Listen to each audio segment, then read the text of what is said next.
Welcome back to Sunrise Daily, coming to you live from our Abuja studio. We were just before the break. You were concluding your thoughts, Mr. Ogbole, on this notion that there may be some sort of discrimination against the Fulani ethnic stock in Benue State under this law.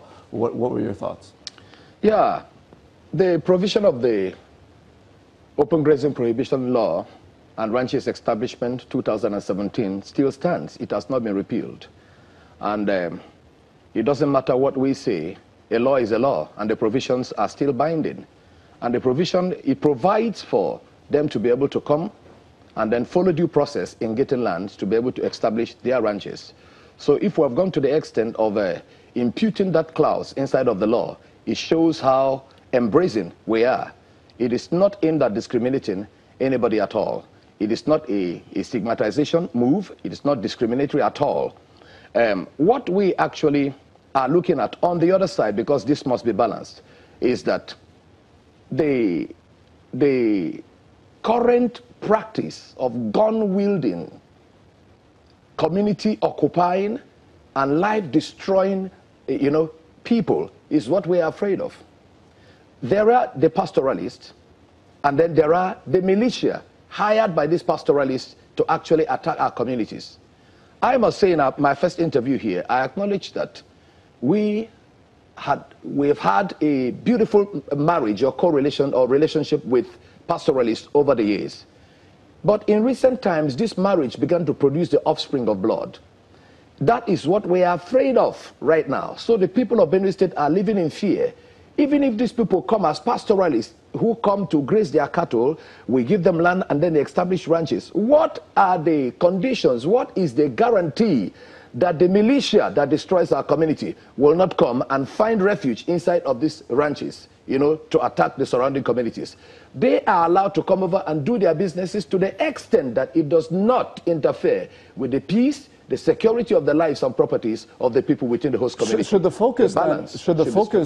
focus then not be on how do you now separate these innocent, legitimate pastoralists from the militants? Because ultimately, if the issue is about the violence, if the issue is about the bloodshed and the oppression and the occupation that we're talking about, this is done by those who are wielding arms. If those two are separated by some means, would the Benue State people, for example, not feel more free to accommodate, herdsmen in perpetuity, as they have been doing for centuries and decades now? That can only be speculated or anticipated. Practice is what we want. It is a practice of it, the separation, that will actually safeguard lives. So we can't be here and then we're speculating on what should happen and use that as a basis of how we operate. Mr. Akase, what are your thoughts? Well, let me go back to the issue of leasing land for ranching that you talked about earlier.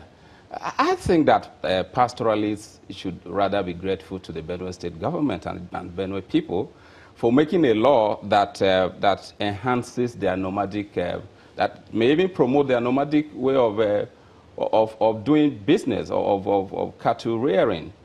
The law says you get land on lease for 1 year, and it is renewable, which means if you don't like this land, next year you move to another place. That is a bit nomadic.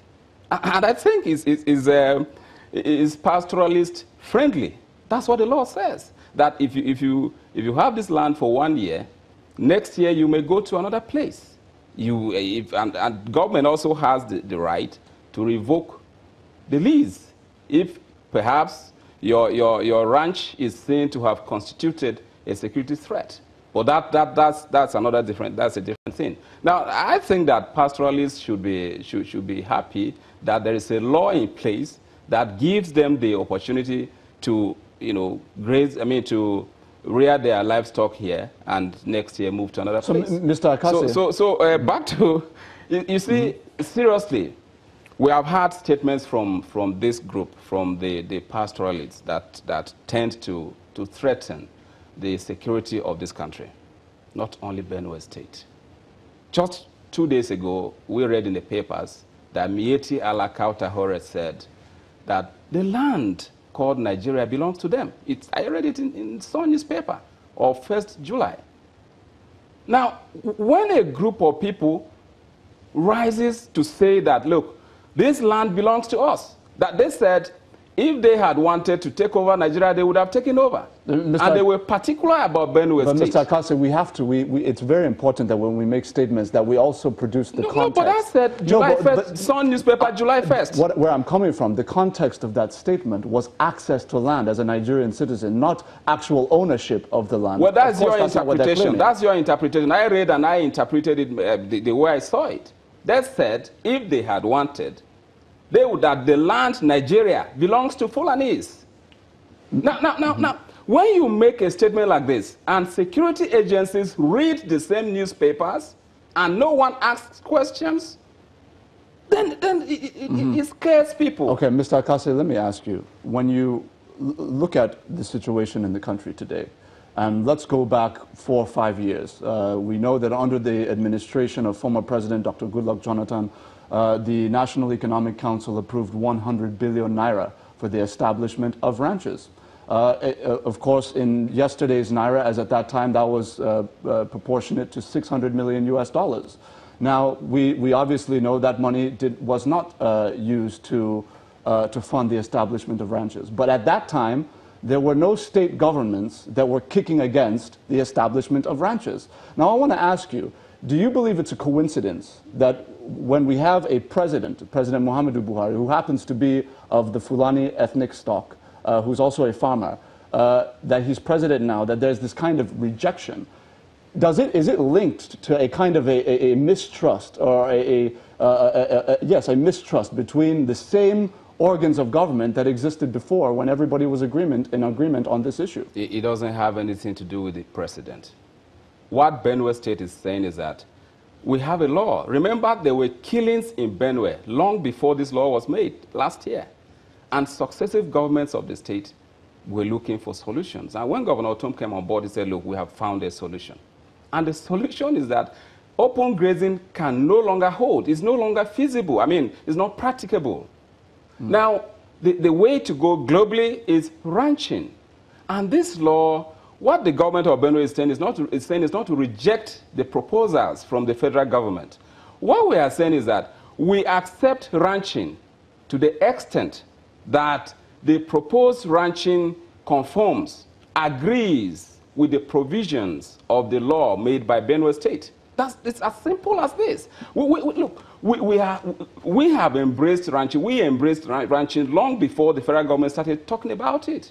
So we feel that the federal government has embraced what Benue has been saying. But the proposals, perhaps, coming from the federal government, do not agree with what Benue is saying, because we have no land where you can find 5,000 hectares to give for cattle colony or cluster ranching, as it has been said. Mr. Ogbole, I've heard from some stakeholders in this larger debate that, look, if the president, for example, did not have a security council that was predominantly northern in terms of ethnic stock, that there would be greater trust in terms of how the security challenges within these regions are being confronted. Do you think that the relative unwillingness of the administration to accommodate some of these cries for diversification of the security architecture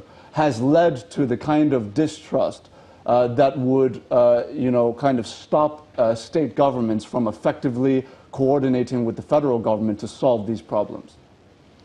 Yes, I strongly believe it is a contributing factor. Even though if it was in a just, society, the ethnicities of the people in the Security Council will really not matter, because they swore under oath, to uphold the Constitution of the Federal Republic of Nigeria. And we are not challenging the fact that our security apparatus or council is dominated by one ethnic group.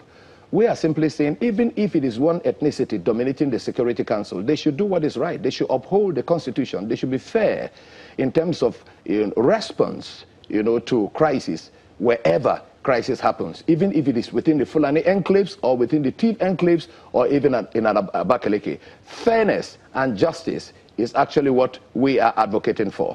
But in this situation now, it appears as if it is the rest of Nigeria versus one ethnic group that actually has dominated the security apparatus now. And Nigerians actually have a right to express their mistrust on this particular setup, where you have the Security Council meeting and then one language seems to be the lingua franca. That's nepotistic. That is unacceptable. And if we have a responsive government, that should have been addressed to be able to, restore the trust of people back on the security apparatus of the nation. Because anywhere there is no trust on the security apparatus of the nation, you see people going outside of the law to be able to seek justice because they feel the law is guilty of injustice. Mr. Ogbole, I believe that's a very fine place to leave it. Unfortunately, we have run out of time. There are so many issues to get into. But I want to thank you, gentlemen, so much for coming on the program this morning and sharing your thoughts.